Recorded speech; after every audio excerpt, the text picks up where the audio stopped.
자, 우리 성도 여러분, 도대체 복이라는 것이 무엇일까요? 우리 크리스천들이 복 얘기해도 괜찮을까요? 우리 기독교 신자들이 안드나 서나 복을 얘기해도 괜찮을까요?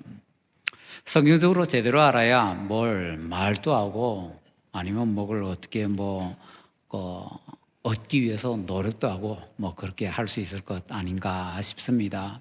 그래서 오늘은 성경에서 복에 대해서 뭐라고 하는지 한번 살펴보고자 합니다. 성경에서 보면요, 창조의 복에 대해서 우리에게 가르쳐 주고 있습니다. 창세기 1장 22절에 보면은 이런 말씀이 있네요. 1장 22절 우리 함께 읽겠습니다. 하나님이 그들에게 복을 주시며 이르시되 생육하고 번성하여 여러 바닷물에 충만하라 새들도 땅에 번성하라 하시니라. 아멘. 가끔가다 말씀드립니다.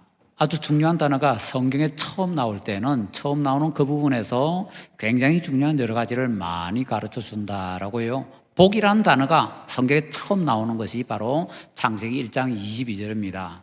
그래서 창세기 1장 22절에서 도대체 성경은 복을 뭐라고 하는지 한번 살펴보십시다. 이 복은요, 우리가 육체의 복이라고 먼저 이름을 정할 수가 있을 것 같고요. 이 육체의 복은 이제 몇 가지 특징이 있습니다. 첫째는요, 생육하는 겁니다. 생육한다라는 것은 자식을 많이 낳는 겁니다. 다른 말로 하자면 복이라는 건 뭐냐면요, 생명력이 왕성한 겁니다. 생명력이 왕성한 거, 그게 복입니다. 생명이 왕성해서 그냥 있지 않고 생육하는 것, 자식을 많이 낳는 것, 그게 복이라는 겁니다. 두 번째는요, 번성하는 겁니다. 생육하고 번성하라. 번성이란 것은 생명이 많아가지고 이것이 그냥 있는 것이 아니라 막 이제 성장합니다. 성숙해집니다. 그래서 진보 발전을 해 나갑니다.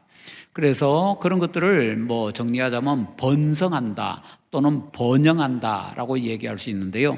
복이라는 것은 생명력이 많은 거고 그 많은 생명력이 막 이렇게 뻗어나가서 번성, 번영하는 것입니다.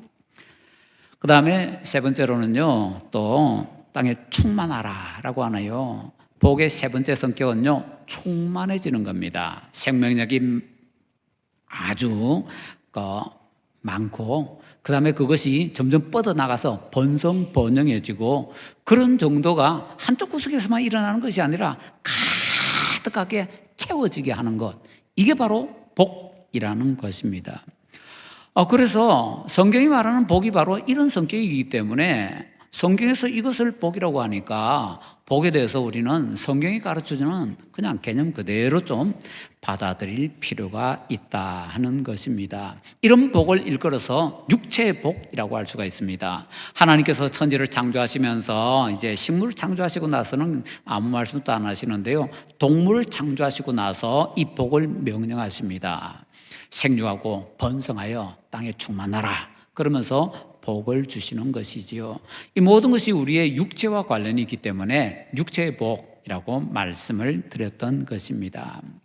이 하나님의 육체의 복을 통해서 우리가 알 수 있는 것은요, 하나님께서 창조주이신데 창조주 하나님이 우리 만들어진 피조물을 대하실 때 어떤 자세를 가지고 있는가 정확하게 나타납니다. 우리 오랫동안 예수님을 믿은 사람들, 특히 장로교에서 오래 믿은 사람들은요, 하나님에 대해서 조금 잘못된 생각을 가질 수가 있습니다. 하나님은 채찍이 들고서 막 잘못된 거 두드려 패면서 막 이렇게 괴롭히는 분이라고 착각을 할 수 있는데요, 창조주 하나님의 모습에서 하나님이 우리에게 어떤 분인가라는 것을 성경이 뭐라고 가르쳐 주는가 하면요, 창조주 하나님이 피조물에 대해서 가지고 계시는 가장 근본적인 태도는 사랑이라는 겁니다. 하나님께서 그 속에 사랑을 많이 가지시고 이 사랑을 막 베풀어 주길 원하시는데 그 사랑 베풀어 주시는 게 뭔가 하면 복이라는 겁니다. 하나님께서 동물에게도 막 복 주기를 원하십니다. 그렇다면 사람은요, 더 복 주기 원하시는 거죠. 하나님 하면은 채찍 생각하면은 잘못된 겁니다. 하나님 하면은 제일 먼저 뭐가 생각나야 되는가 하면 복입니다. 믿으시기 바랍니다. 하나님께서는 우리 사람들에게 복 주기를 원하십니다. 동물들에게 복 주기 원하시는데 동물보다 더욱더 사람들에게 복 주기 원하신다라는 겁니다. 그래서 우리는요, 육체의 복을 좀 받아야 됩니다. 두 번째로는요, 창세기 1장 28절에 두 번째 창조의 복을 소개합니다. 1장 28절 말씀 펴놨으니까 우리 함께 읽겠습니다. 하나님이 그들에게 복을 주시며 하나님이 그들에게 이르시되 생육하고 번성하여 땅에 충만하라. 땅을 정복하라. 바다의 물고기와 하늘의 새와 땅에 움직이는 모든 생물을 다스리라 하시니라. 아멘. 하나님께서 사람을 창조하시고 사람에게 생육하고 번성하여 충만하라. 동물에게도 주셨던 육체의 복, 주셨습니다. 그것에 더해서 사람에게는요, 플러스 알파를 주시는데 그게 뭔가 하면요, 바로 여기 나오는 것처럼 땅을 정복하는 것, 그리고 생물들을 다스리는 것입니다. 땅을 정복한다라는 것은 땅을 복종시키는 거고요. 우리가 그 농사를 하기 위해서 경작을 하지요. 그것도 땅을 정복하는 것 중에 하나입니다. 그리고 생물을 다스린다라는 것은 생물들이 제대로 살아갈 수 있도록 통치하는 것입니다. 물론 이걸 잘못 오해를 하게 되면요, 하나님께서 사람에게 다 주셨으니까 세상의 모든 것, 자연 만물은 우리가 마음대로 사용해도 된다, 오용남용해도 된다, 착각입니다. 자연 만물은요, 사람들이 오남용하면 절대로 안 됩니다. 왜요? 사람은 자연 만물의 주인이 아니거든요. 하나님께서 주인이시고 주인이신 하나님께서 잠시 우리에게 맡아서 좀 다스려봐 라고 하신 것입니다. 그러니까 우리는 주인이 아니라 청지기일 뿐입니다. 청지기가 자기가 맡고 있는 것을 오용하고 남용한다, 이거는 굉장히 혼날 일이지요. 자연 만물 오남용하는 것 죄입니다. 그렇기 때문에 그것 잘못된 생각은 가지지 마시고요, 그냥 성경이 가르쳐주는 그대로 하나님께서 땅을 정복하라, 생물들을 다스리라 하셨으니까 청지기로서 그 모든 것을 잘 해야 된다. 그것을 우리가 꼭 생각을 하도록 하십시다.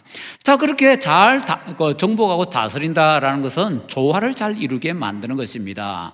여러 가지 관계가 없어 보이는 것들을 잘 조화 이루게 만드는 것들을 보통 문화라고 할 수가 있습니다.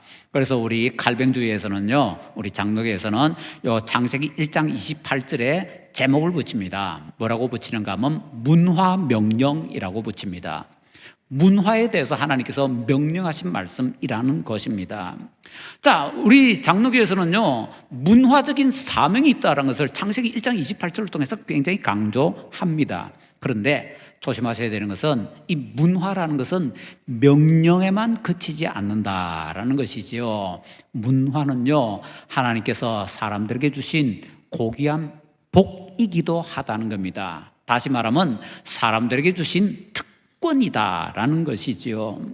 동물들에게 육체적인 복을 주시고 사람들에게도 그 복을 주셨는데 사람들에게는 그것에 추가해서 문화의 복을 주십니다. 이건 다른 동물들이 가질 수 없는 겁니다. 어떤 동물들은 예를 들어서 벌이나 이런 것들도 사회생활을 하면서 뭔가 문화 같은 걸 만든다고 하는데 그거는요, 사람이 가지고 있는 문화하고는 차원이 다른 겁니다. 그걸 사람이 가지고 있는 문화하고 함부로 비교를 하면 안 됩니다. 26절에서 말씀하는 것처럼 우리 사람은요, 하나님의 형상으로 만들어졌습니다. 하나님의 형상이다라는 것은 우리 이 몸뚱아리가 아니고요, 우리의 성품이나 어떤 인격성, 이런 걸 말하는 것입니다. 하나님의 성품대로 사람을 만드시고는 하나님의 성품을 닮았기 때문에 하나님 닮은 삶을 살아라 라고 주신 것이 바로 문화의 복이라는 것이지요. 그렇기 때문에 우리는 이 문화의 복에 대해서 잘 생각하면 아주 중요한 사실을 하나 깨달을 수가 있습니다.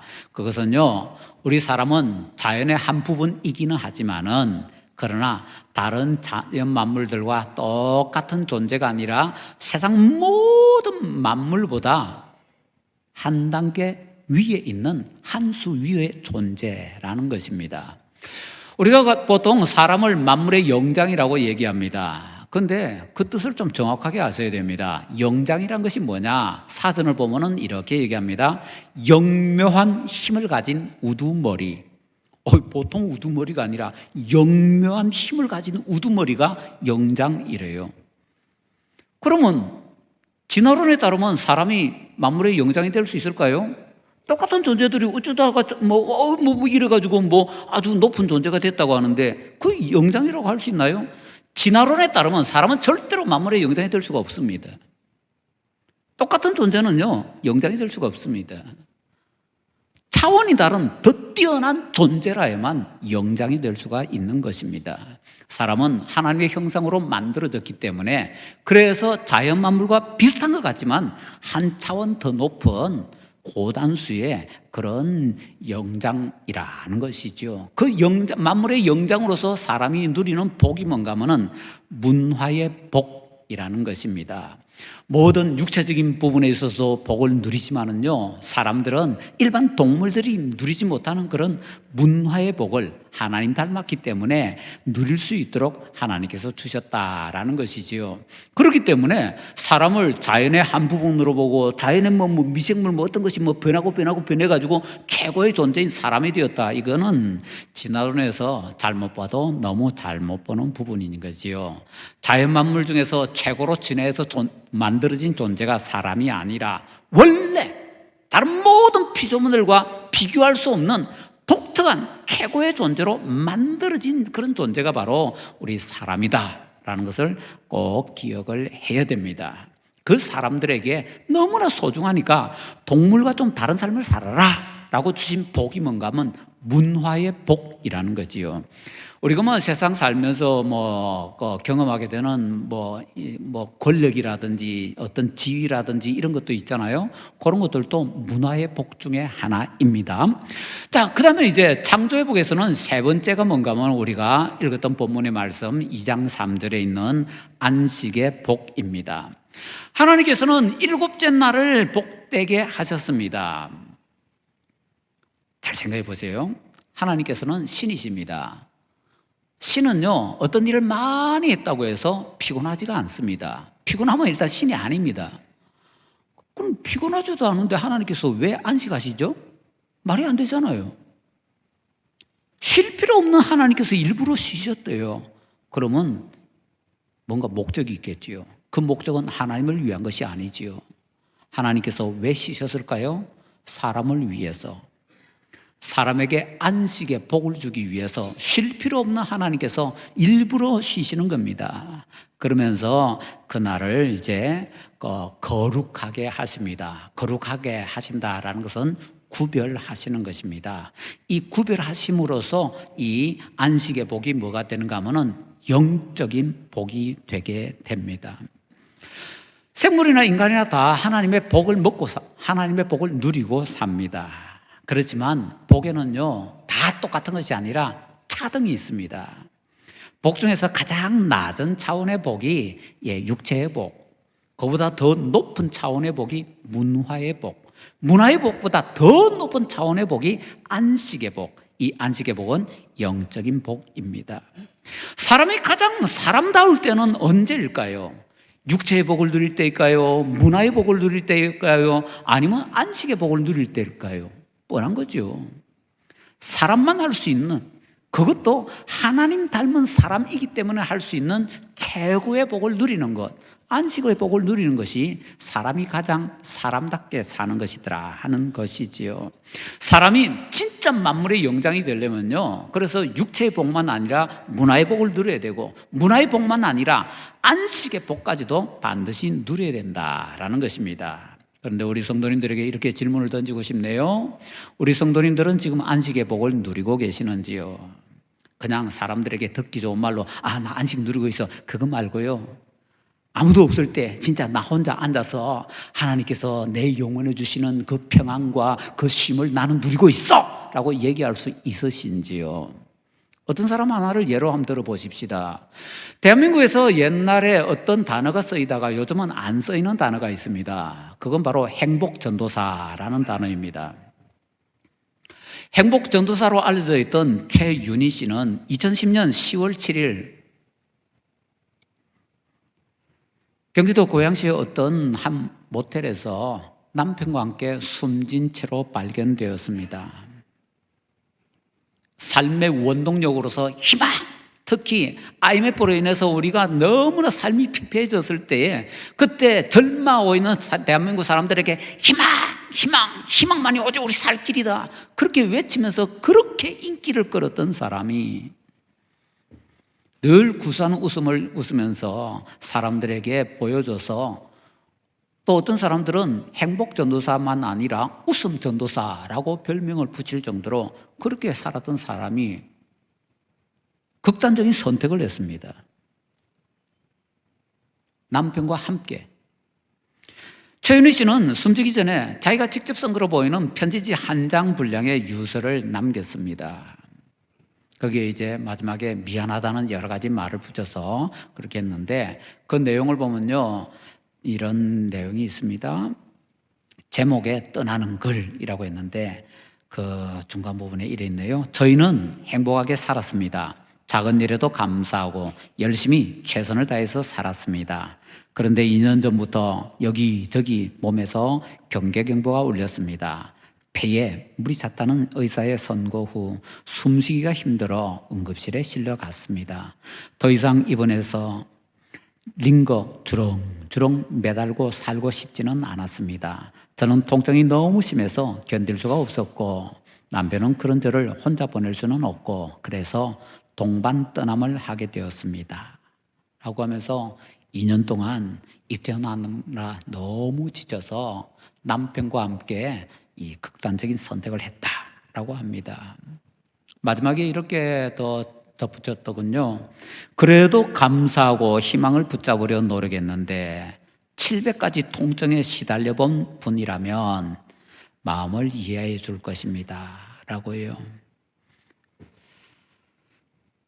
그녀가 썼던 유서를 담은 봉투 겉면에는 이렇게 적혀 있습니다. 완전 건강한 남편은 저 때문에 동반 여행을 떠납니다.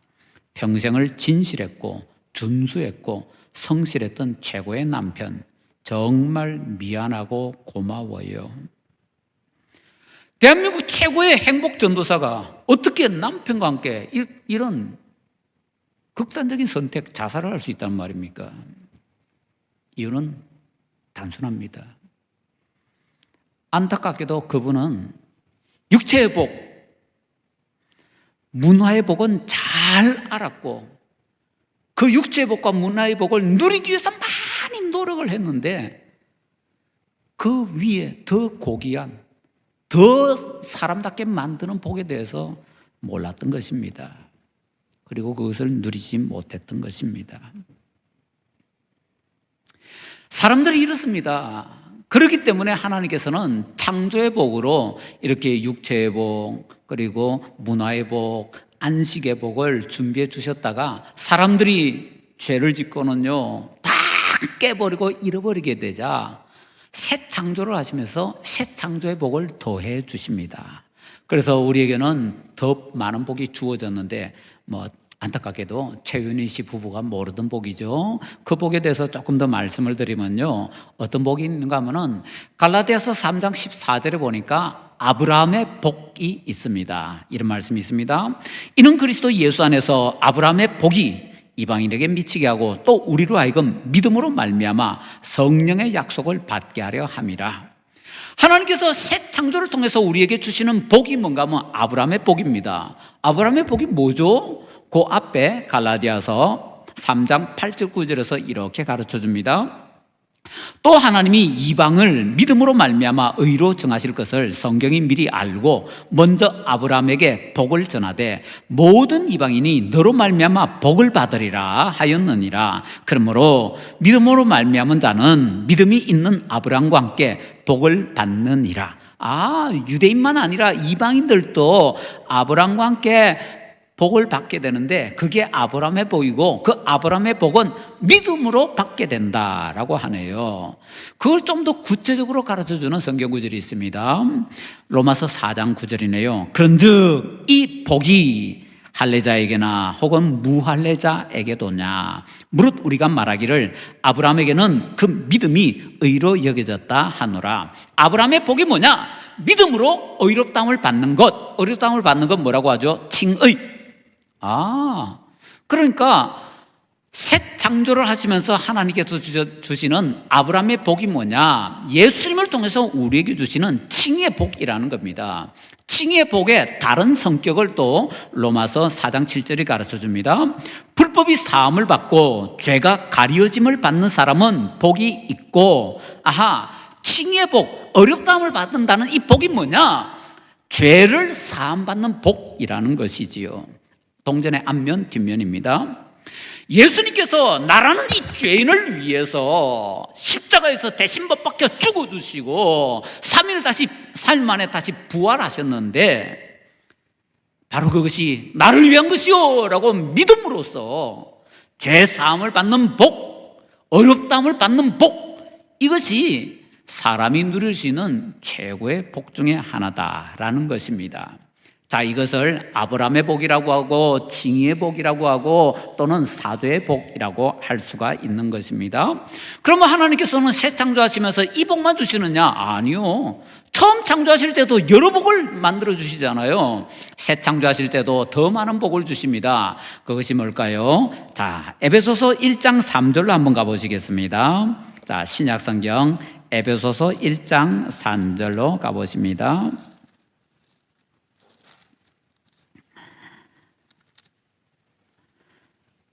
자, 이제 우리 에베소서 1장 3절 다 찾으셨으면 우리 함께 읽겠습니다. 찬송하리로다. 하나님 곧 우리 주 예수 그리스도의 아버지께서 그리스도 안에서 하늘에 속한 모든 신령한 복을 우리에게 주시되. 아멘. 여기 어떤 복에 대해서 소개합니다. 어떤 복을 소개합니까? 하늘에 속한 모든 신령한 복.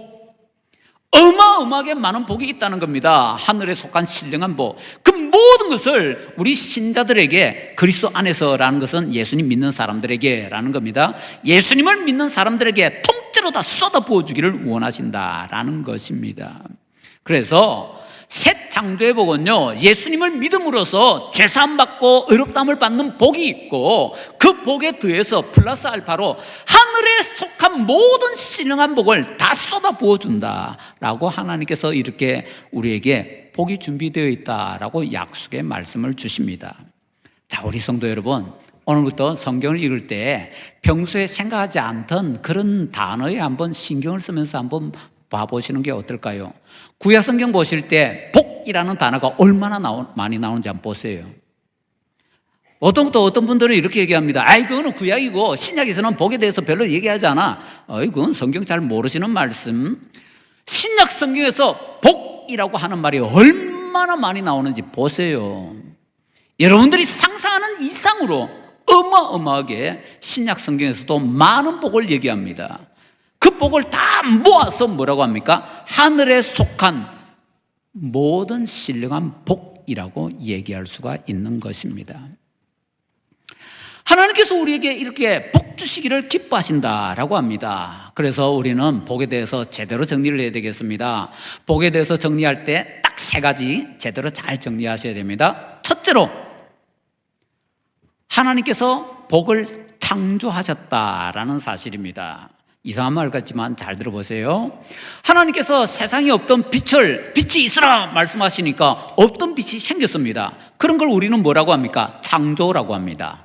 없던 것이 새로 만들어지면 그걸 창조라고 합니다. 세상에 복이 없었습니다. 그런데 하나님께서 복을 주십니다. 복이 있으라 하십니다. 뭐죠? 복을 창조하신 겁니다. 믿으시기 바랍니다. 이거는 다른 나라에 없는 내용입니다. 다른 종교에 없는 내용입니다. 복이라는 것은요, 세상에 원래 없는 건데 하나님께서 창조하셨습니다. 믿으시기 바랍니다. 복은 하나님께서 창조하신 피조물입니다. 왜요? 인간에게 꼭 필요하기 때문에. 창조하실 때 왜 하나님께서 창조의 복을 막 부어주시죠? 사람이 살기 위해서는 그 창조의 복이 있어야 되거든요. 육체의 복, 문화의 복, 안식의 복 없으면 사람 못 살거든요. 사람 살 수 있도록 하기 위해서 창조하실 때 복을 같이 창조하신 겁니다. 그리고 새 창조하실 때, 우리를 구원하실 때도 마찬가지로 구원만 해놓고 네 알아서 살아라 이게 아니고요, 구원하실 때 우리에게 칭의의 복, 하늘에 속한 모든 신령한 복, 이런 것들을 쏟아 부어주신데 왜요? 신앙생활하면서 제대로 살라고. 그래서 하나님께서는 우리에게 창조 때나 새 창조 때나 우리로 하여금 제대로 멋지게 아름답게 살라고 복을 만들어서 창조해서 우리에게 주신 것입니다. 그렇기 때문에 우리는 감히 이렇게 얘기할 수 있습니다. 하나님께서 우리 사람들에게 복을 주시기 위해서 세상을 창조하셨다라고 해요. 믿으시기 바랍니다. 복이라는 것은요, 보통 것이 아니더라라는 얘기입니다. 그 다음에 두 번째로 우리가 꼭 기억해야 되는 것은 하나님께서 만복의 근원이시다라는 얘기입니다. 다른 더 쉬운 말로 바꾸면 하나님께서 만복을 주신다라는 것입니다. 당연하죠. 세상에 없는 것을 하나님께서 창조하셨으니까 그 없던 복이 새로 만들어졌으면 그 복의 주인이 누굽니까? 하나님. 복의 주인이 하나님이시기 때문에 그 복을 누가 나눠줍니까? 오직 하나님께서만 나눠주실 수 있습니다. 뭐 선앙당에 가서 어디 뭐 대전에 가서 뭐 어디에 가서 비나이다 뭐 별짓을 다 해도 복을 줄 수가 없습니다. 왜요? 복은 하나님 거이기 때문에 오직 하나님께서만 복을 주실 수 있다라는 것이지요. 자, 그래서 우리는 만복의 근원이 하나님이시고 만복을 오직 하나님께서만 주실 수 있다라는 것을 꼭 기억을 해야 됩니다. 물론 하나님께서는 사랑이 많으시기 때문에 자격 없는 사람들에게 그냥 복을 주시지요. 그것을 은혜라고 우리가 표현을 하는 것이지요. 셋째로, 하나님께서는 새로운 역사를 시작하실 때에 복을 주신다 하는 것을 꼭 기억을 하셔야 됩니다. 다시 볼까요? 천지 만물을 창조하실 때 식물까지 창조하시고는 그냥 가만히 있는데요, 이제 움직이고 돌아다니는 동물 창조하시고 나서는요, 육체의 복을 주십니다. 세상이 처음으로 인류, 사람이라는 걸 만드십니다. 그리고는 문화의 복을 주십니다. 그리고는 안식일을 새롭게 시작하면서 안식의 복을 주십니다. 새 창조를 시작하실 때에 칭의의 복을 주십니다. 새 창조된 사람들이 살아갈 수 있도록 새롭게 시작하실 때에 하늘에 속한 모든 신령한 복을 주십니다. 뭐죠? 하나님께서는요, 어떤 중요한 새로운 일을 할 때마다 새로운 복을 우리에게 주신다라는 것입니다. 그래서 하나님께서 새로운 일을 시작하실 때는요, 절대로 그 시간 놓치지 말아야 됩니다. 길을 쓰고 가서 머리 뒤밀고 그 자리에 참여를 해야 됩니다. 왜? 새 일을 시작할 때는 새로운 복을 주시기 때문에. 그래서 우리 진주교회가 이번에 준비했잖아요. 특별한 기도의 밤. 에이, 안 하던 거 뭐 이상 안 하던 것 하면 뭐라고요? 새로운 일을 하나님께서 시작하실 때 뭐 한다고요? 새로운 복을 부어주기 위해서, 새로운 복을 부어주시는 이번 특별한 기도의 밤 꼭 참여하시기 바랍니다. 예배를 드릴 때 언제가 중요하냐? 시작할 때 중요하다니까요. 예배 시작하고 나서 이걸 뭐 눈치 보면서 서로 지금 안 됩니다. 예배에서 제일 중요한 시간은요, 시작하는 시간입니다. 시작하는 것을 하나님께서 기뻐 보시기 때문에 시작하는 시간 놓치면 안 됩니다. 예배 시작 전에 와서 마음으로 준비하고 예배에 참여해야 됩니다. 그러면 주간에 나가도 되겠네? 아니요. 예배를 마치고 우리가 세상으로 나가는 시간은요, 새로운 생활 예배를 드리러 나가는 시작 시간입니다. 그래서 예배는요, 마칠 때도 중요합니다. 그러니까 예배는 시작도 중요하고 계속도 중요하고 마침도 중요하고 다 중요합니다. 어느 한순간도 놓치면 안 되는 것이 바로 예배더라라는 것이지요. 자, 정리해 보십시다. 성경에는요, 구약은 창조의 얘기를 하고 신약은 새 창조의 얘기를 합니다. 그런데 창조의 얘기, 새 창조의 얘기는 다시 보니까 하나님께서 우리에게 복 주신다는 내용입니다. 믿으십니까? 구약도 하나님께서 복 주신다는 얘기고요, 신약도 하나님께서 복 주신다는 얘기입니다. 진정한 복은요, 하나님께서 창조하신 육체의 복, 문화의 복, 그리고 안식의 복, 그리고 더 나아가서 칭의의 복, 하늘에 속한 모든 신령한 복, 뒤에 세 개는 묶으십시다. 안식의 복, 그 다음에 칭의의 복, 하늘에 속한 신령한 모든 복은 묶으면은 영적인 복 할 수 있겠지요. 그래서 육체의 복, 문화의 복은 어떤 정신적인 거, 그 다음에 영적인 복, 이 모든 복을 누리셔야 됩니다. 사람은 하나님을 닮았기 때문에 하나님 닮은 사람이 반드시 살기 위해서는 이런 것이 필요하다는 걸 하나님께서 아시고 준비해 주셨는데, 이걸 받아야, 이 복을 받아야 행복하게 살 수가 있는 것입니다. 세상에서 가장 행복하게 살고 싶으십니까? 별로 그렇지 않은 모양이네요. 그 마음 집에 두고 오셨나요? 다시 한번 여쭤볼게요. 세상에서 가장 행복하게 살고 싶으십니까? 하나님께로부터, 하나님 창조하신 이 복을 꼭 받으시기를 예수님 이름으로 축원합니다.